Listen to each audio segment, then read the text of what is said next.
So thank you again for being here. And I think that I have to introduce myself because in this type of webinar, there is no chairperson. So my name is Simona Binetti. I am a professor of physical chemistry at the University of Milano Bicocca in Milano, in Italy. I teach both in a material science bachelor and master degree in chemistry. And I perform my research activities in the Department of Material Science, and my research activities is related to material for photovoltaic applications. And actually, I studied in details the effect and electronic and optical properties of different types of semiconductors. So I'm performing my research activities also in the MIB Solar Center. That is a center in a research center inside the University of Milano Bicocca, and with which we perform several research activities in the. I just share my presentation, so there is the title, and in which we perform research activities in the frame of solar energy. So today I'm very glad to have the opportunity to discuss with you raw materials in solar cell. And I will start with a very short review of the state of art of the solar energy and the solar cell, and some perspective mainly in the frame of the topics of raw materials. So, as probably you know, the solar energy is one of the most important resources of energy that we have. Sunlight has a very important and peculiar properties. One is that it's abundant, and another is that it's infinite. Actually, we know that the sun, at a certain point of its life, will die, but it's sure that it will last for more than 4 billion years. And another important property that I want to like to underline about the solar energy is that the solar energy is very well diffused over the planet, as you can see by looking at these global irradiation maps. And you can see that it's more or less, there is a big quantities in all the world. And it's really a big quantity because the solar energy reaching the Earth's surface in one day exceed the humankind's total energy requirement for 30 years. But there is a question about how we can convert this so big quantity of energy in the form of energy that we need for our life. And one possibility is to convert the sunlight into electricity by what is called a photovoltaic devices or a solar cell. And the solar energy or photovoltaic energy, it's a very promising, as probably you know, renewable technologies that we have. And it has been characterized in the last year of a very impressive growth rate, with a growth rate of about 40% a year on average since 2003. And now we have a total global capacity that is higher than 750 gigawatt in 2020. Another important property or fact related to photovoltaic energy is that the cost of photovoltaic energy has been divided by 5 in the last 10 years and has been decreased very rapidly, as you can see by these learning curves here reported. And nowadays, the cost of electricity produced by a solar energy, by a solar cell, is very, very low. It's less than $0.22 per watt per peak. This is a very important result because it means that nowadays the grid parity has been achieved. Grid parity is a very important concept in the frame of our solar energy.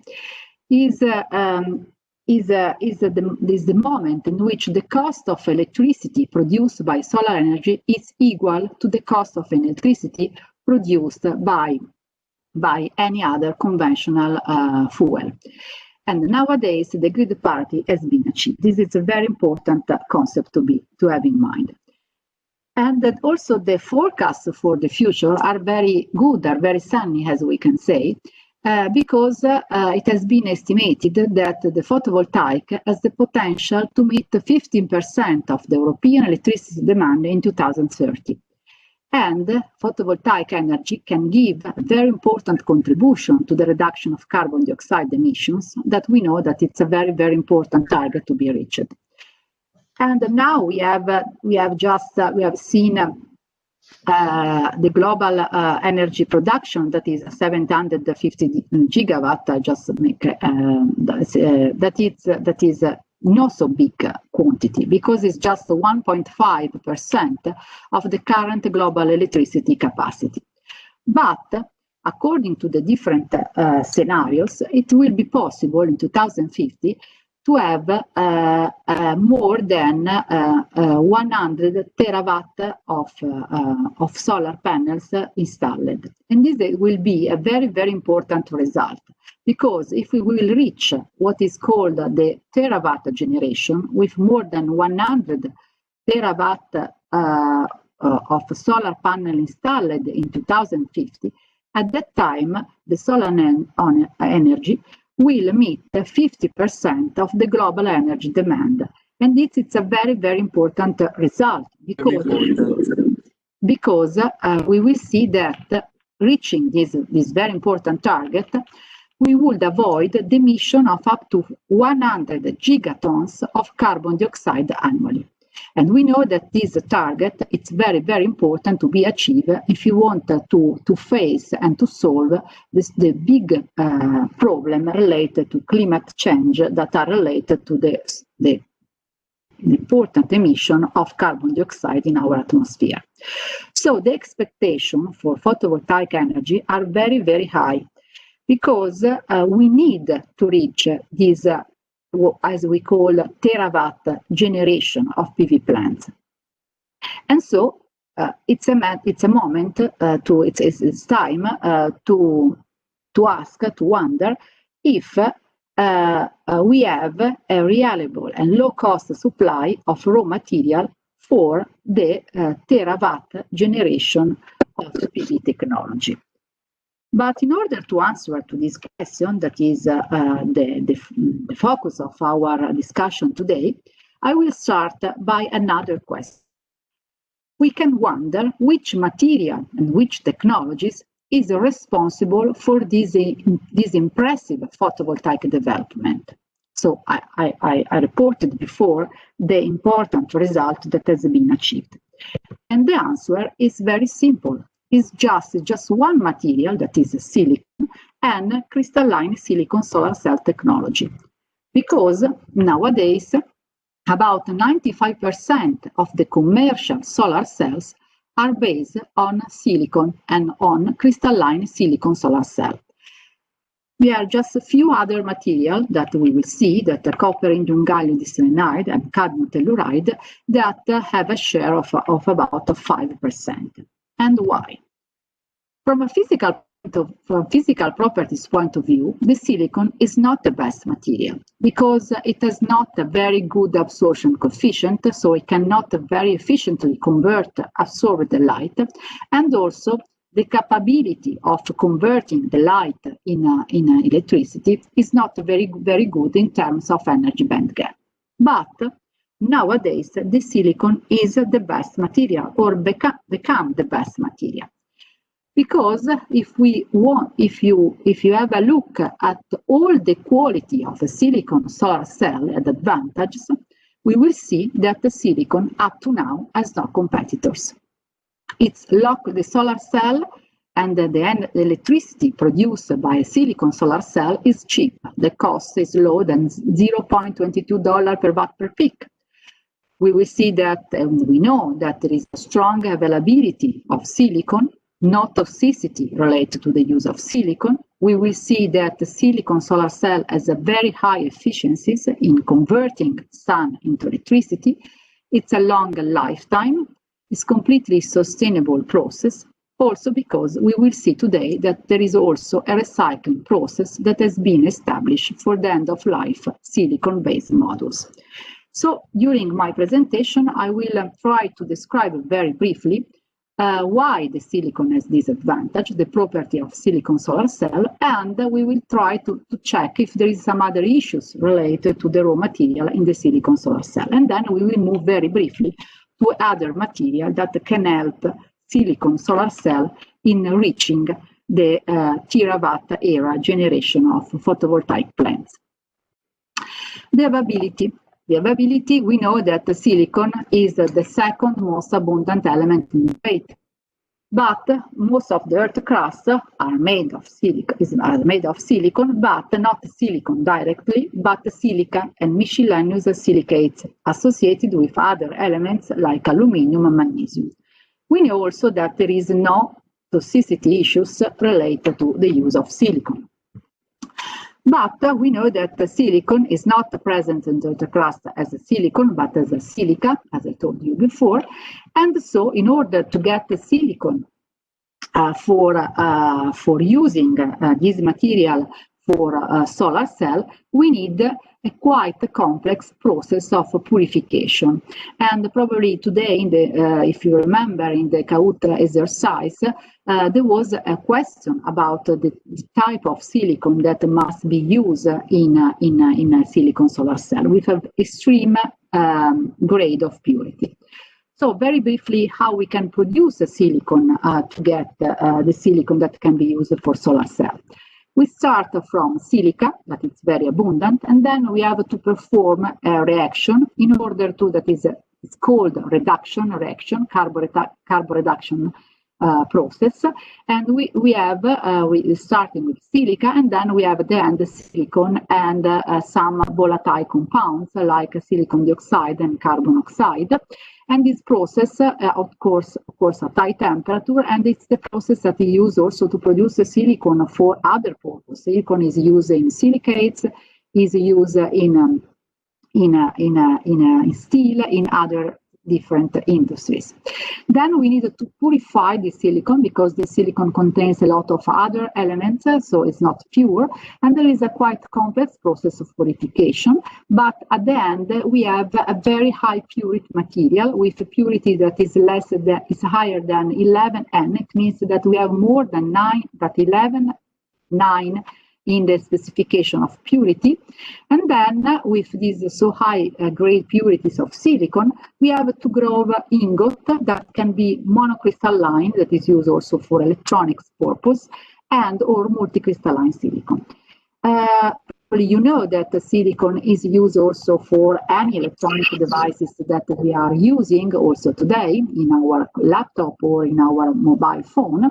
But nowadays, more than 80% of the 100,000 tons of silicon produced are dedicated to produce silicon solar cells, so are dedicated to PV market.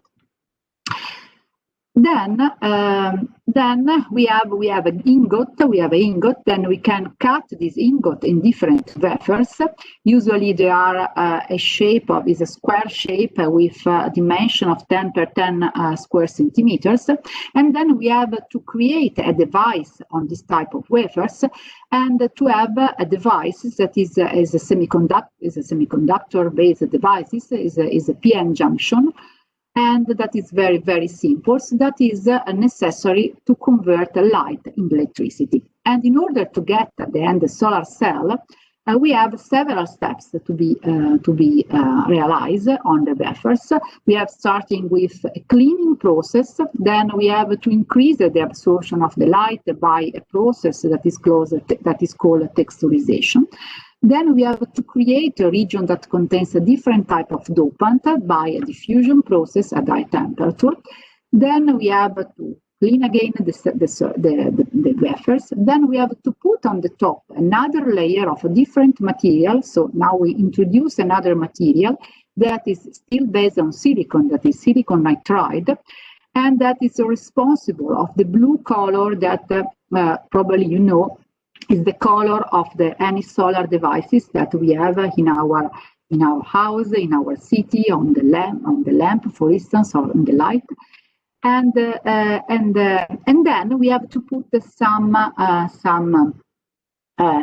metal contact, so another material, in order to collect the electricity that is produced by the photons coming from the sun. Of course, there has been a very strong development in optimizing these simple devices, and now we have a different type of configuration. And I just put some, I think, nice pictures on these slides, in which you can see that we have different type of configuration. This is a scheme of the cells. But what I just wanted to underline is that the efficiencies, so the capability of converting sunlight into electricity, so into carriers, it's very, very high. It's around 26-27%. And it's very, very close to the maximum values that can be achieved by this material. That is around 30%. So the optimization of the process in the last 20 years was so strong that nowadays we are quite close to the limit values that can be reached by a silicon solar cell. And this is the reason why silicon is as a so big success as a material to be used for solar cell production. And so, despite the fact that probably you are wondering about the fact that I spoke about a quite complex process starting from the abundant silica in the earth crust and then to get the final solar cell devices. But despite that, we have very complex process that is consisted of different steps, also some of them at high temperature. I would just to focus your attention to the fact that in any case is a completely sustainable process, because we use electricity to produce this type of devices, to produce silicon, a quite big quantity of electricity, because we have seen that the process to get silicon from silica, it's quite complex. But assuming 30 years system life of a silicon PV system, because a silicon solar cell has a very long lifetime, it can work more than 35 years, and that means that can generate electricity for such a big period. So, assuming a 30-year system life, silicon will provide a net gain of 29 years of pollution-free and greenhouse gas-free electrical generation. So this is important. So even if, as probably you have heard or you have read in some part, that to produce a silicon solar cell, we use electricity, we use energy, we use electricity, and it's a quite complex process. But considering the fact that silicon solar cell will last for more than 45 years, and also considering the fact that the efficiency is very, very high, it means that the net gain is strong. Is just in just 1 year or 1 year and a half, it depends on in which part of the world you will install your silicon solar panels.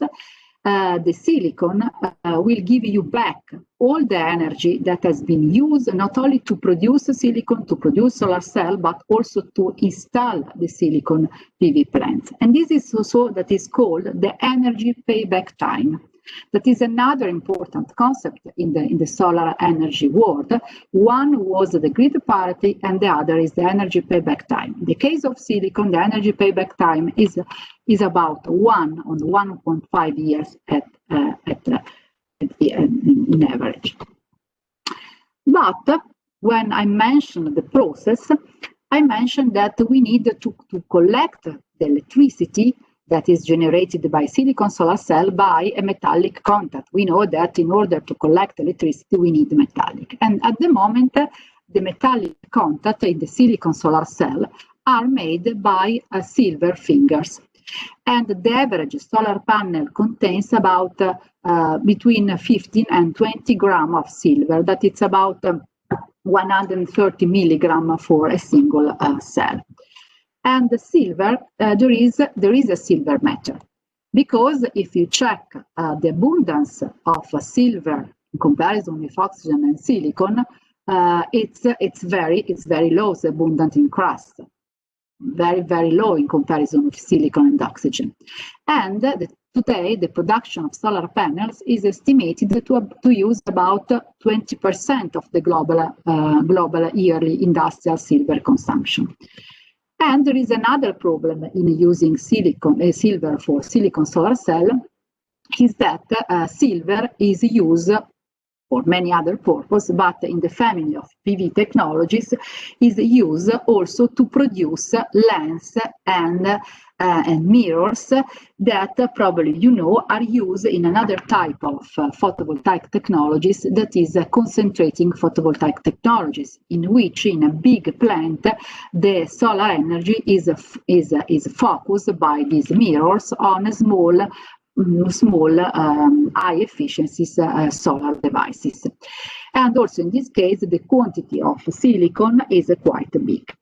So there is an issue in terms of raw material in the case of silicon to reach the terawatt generation. But we have some solution. One, of course, is to reduce the use of silver, and nowadays there is a strong effort in the PV technologies to reduce the use of silver in the case of a silicon solar cell, or to replace silver, or to recycle the end-of-life modules, and or to develop new technologies that does not contain any silver. In the case of silicon solar cell, there is no problem in terms of replacing silver, because from research point of view, but also from industrial point of view, it has been already proved that the silver can be replaced by copper or by nickel and copper plating system. Also in this case, we can get high efficiencies and also high stability and also low cost.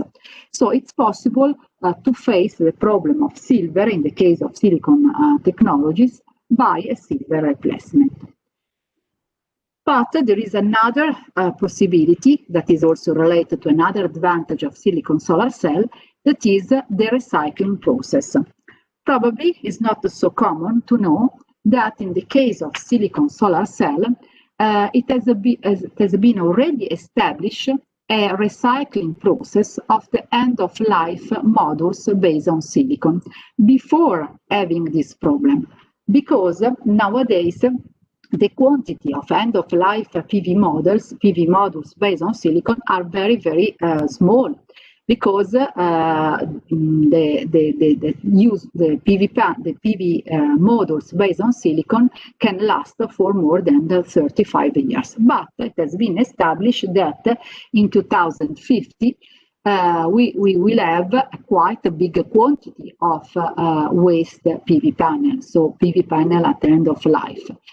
But in any case, it has been already established a way to recycle completely PV panels based on silicon.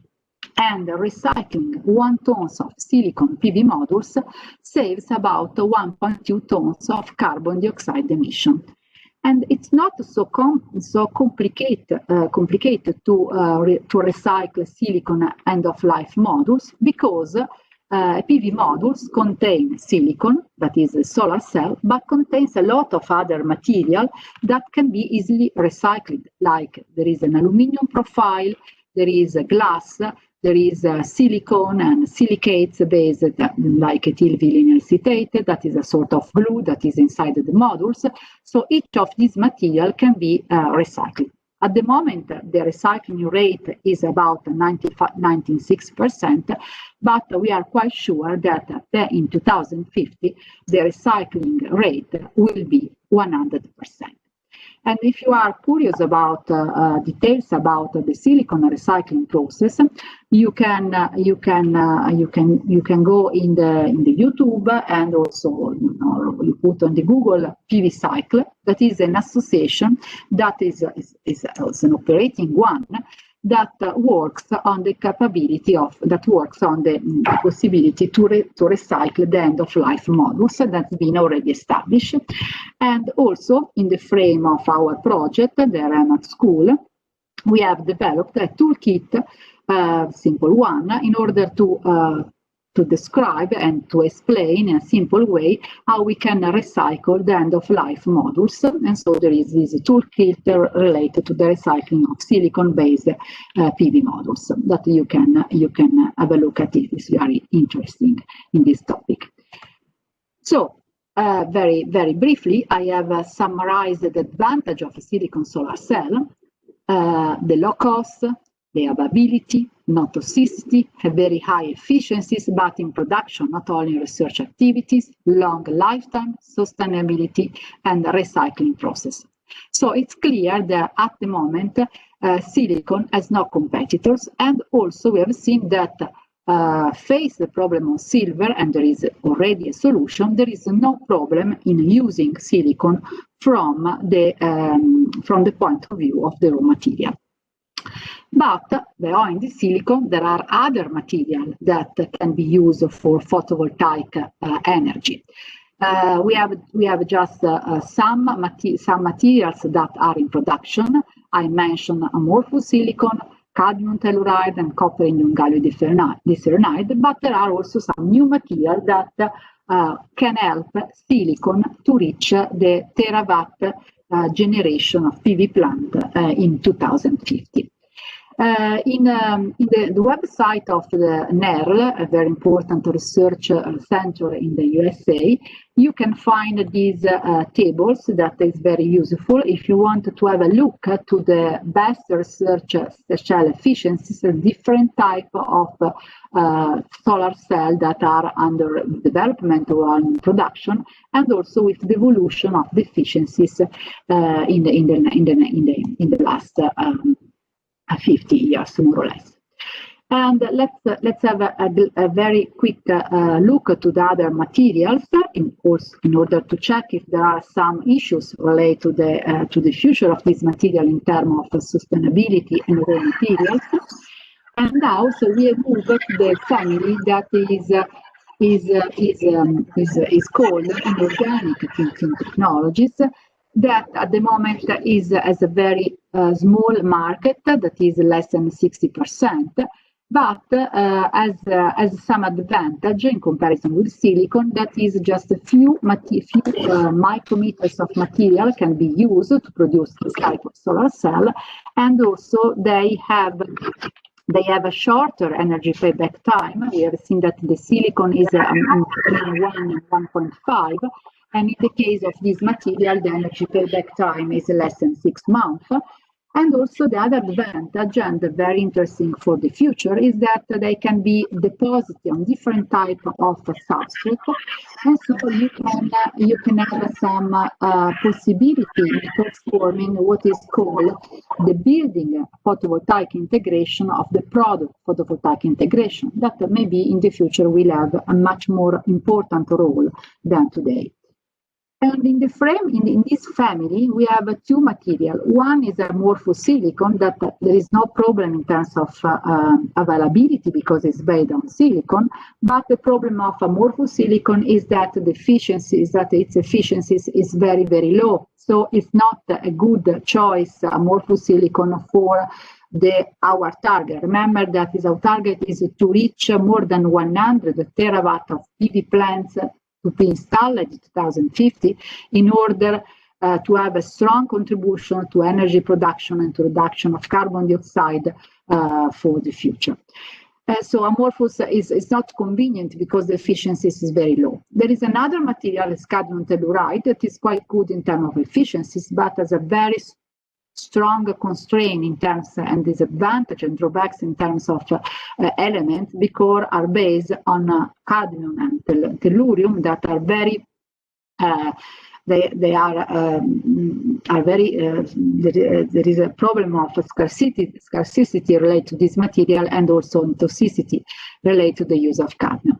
Then there is another material that is copper indium gallium diselenide that is an alloy of copper, indium, gallium, and selenium. And so it's a quite complex material, but it doesn't contain cadmium, and it's quite interesting in terms of flexibility and also in terms of efficiencies. But it's based on rare material like copper and like indium and gallium, and so there is a constraint. And these constraints are imposed to investigate the new materials in the frame of inorganic thin technologies. And so there is some strong research activities in inorganic thin film PV technologies in order to study a new material, more or less with the same configuration, for instance, copper indium gallium diselenide, but in which indium and gallium are replaced by thin that are more abundant of the earth crust and have no problem in terms of toxicity. And this material is very interesting, can help silicon in reaching the terawatt generation, but at the moment it's not a material that is in production, so there is no commercial copper zinc tin sulfide it's less than 12%. And but there is a good possibility for the future. Probably you know that there is also another family in terms of photovoltaic that is based on organic material, organic photovoltaic. It has some advantage related to that is based on carbon, so good availability, high availability.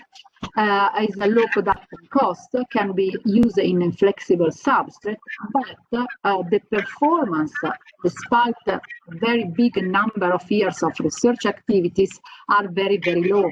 Performance is less than 5% in modules, and we have to compare with 25% of the case of silicon photovoltaic. So are a good choice for. Sorry, I have to ask you to switch off some microphone. Maybe there is someone that is not on mute. Okay, thank you. So there is still some microphone on. Can you switch off your microphone, please? Okay, so this is it's a good choice for product integration, but not suitable for terawatt generation because the performance is very, very low. Probably you know that there is a newcomer that is very famous in this period, especially in the frame of research activities, of course, that is perovskite. That is a very complex material. It has a very high efficiencies, very close to that of silicon, but is based on lead. And so this can induce some issues related to the availability and the use for a terawatt generation.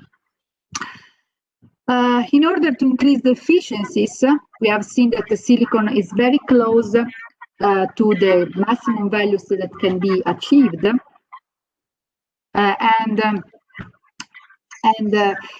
And so we need to use the silicon, but we need also to increase the efficiencies. And one way to increase the efficiencies, I'm sorry, but I have just to check because there is someone with the microphone that is open and there is some problem. Scusa, can you check please? Hai il microfono acceso, spegnerlo. Okay, thank you.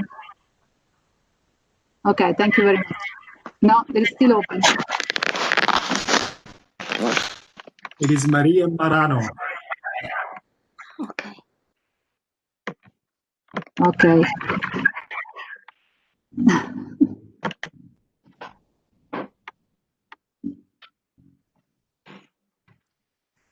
Okay, so we have seen that the silicon has no problem in terms of material, but the efficiency is very high, but it's very close to the limit that can be achieved.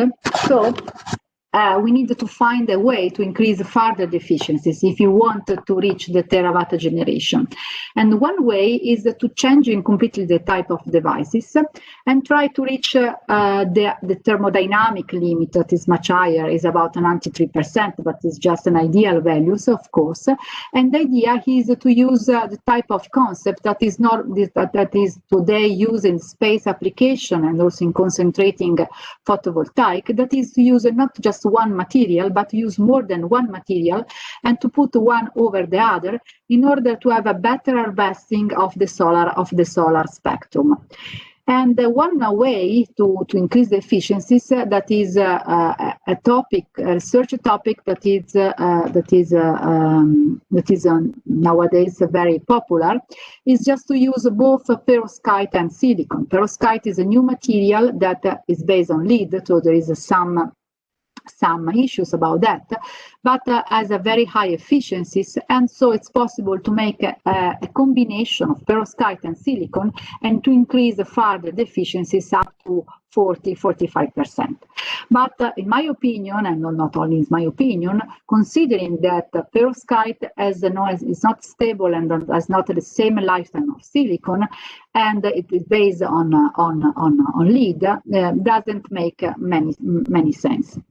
Another idea is to use another inorganic material like caesterite that are based on copper, zinc, and tin and sulfide, that at the moment has not a very high efficiencies, but it can reach higher efficiencies in the future. And if you put these two materials both one on top of the other, we can reach a higher efficiencies. At the moment, this is a situation in research activities. We are just at the beginning, and so it is just the research activities of this last year.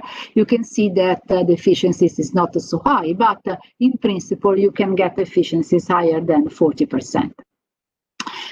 So I have to arrive to the conclusion. I just wanted to put here a sort of list of the ideal material for solar cell.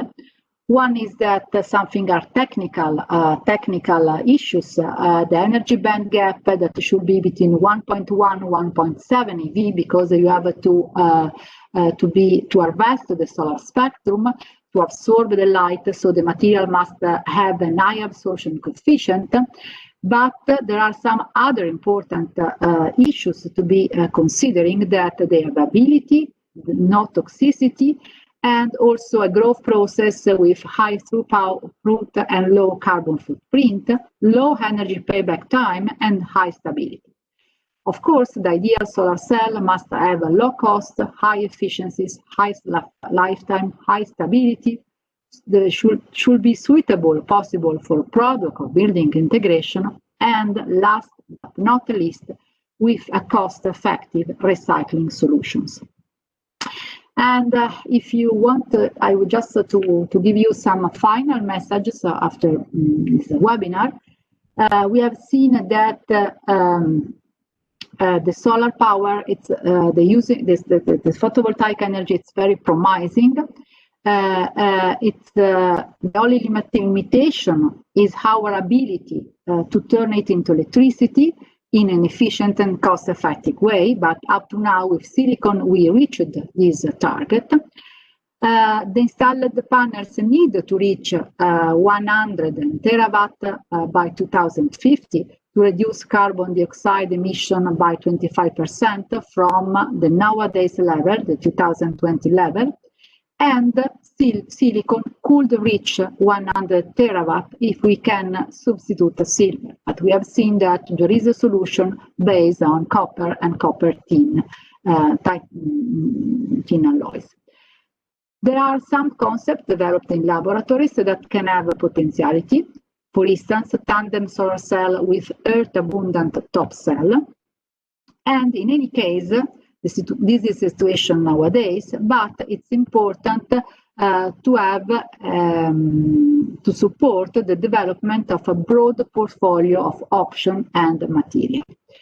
But it's necessary to develop new PV devices based on abundant material with high efficiencies and with a cost-effective recycling solution for the end-of-life models. And having in mind the situation of silicon and the advantage of silicon can help also for future research development.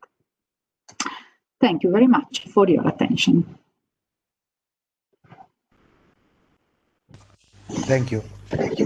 Okay, I think that if you want, there are some. So I just am a little bit late of 10 minutes, but I have time. So if you want, if you have some question, you can speak, or if you prefer, you can write or something in the chat. I will be glad to answer to your question and to discuss with you this topic.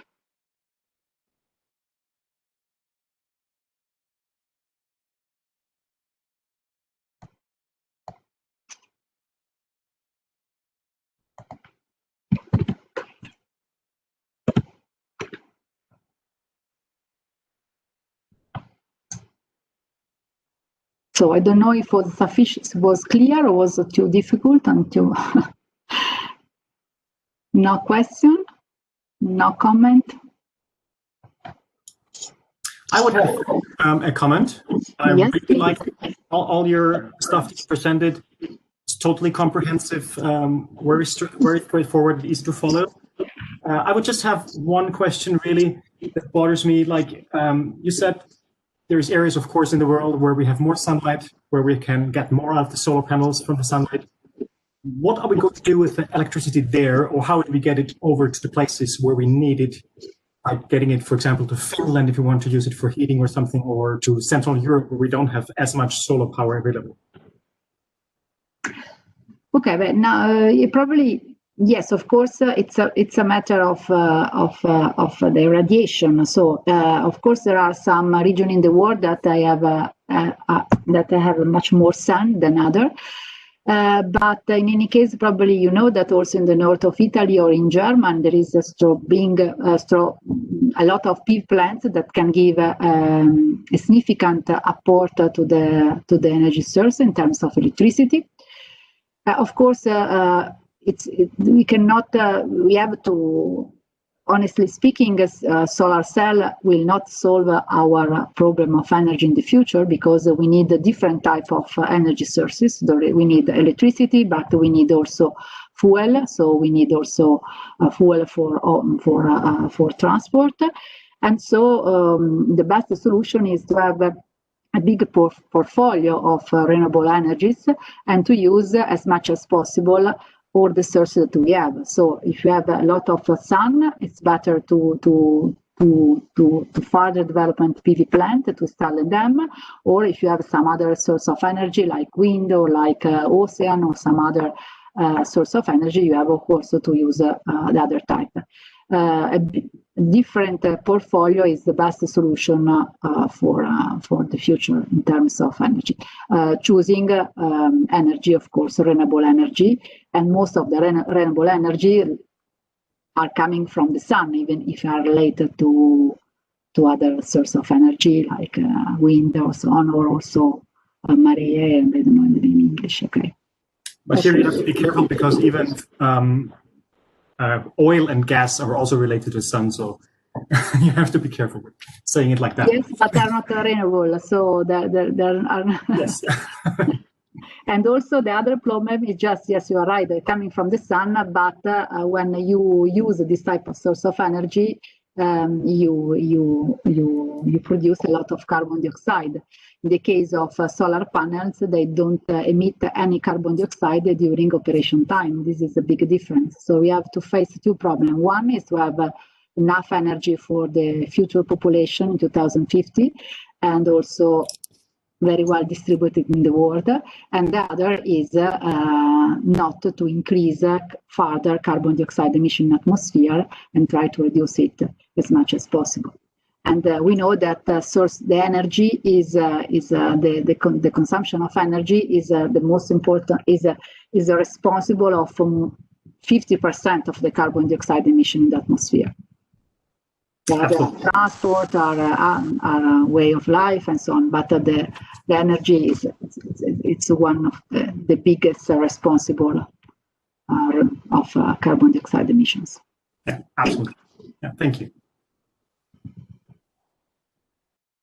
Okay, there is another question. I don't know if all of them have filled the Google form in the chat, because I need I need it if you want a certificate for the participation, because I need your email.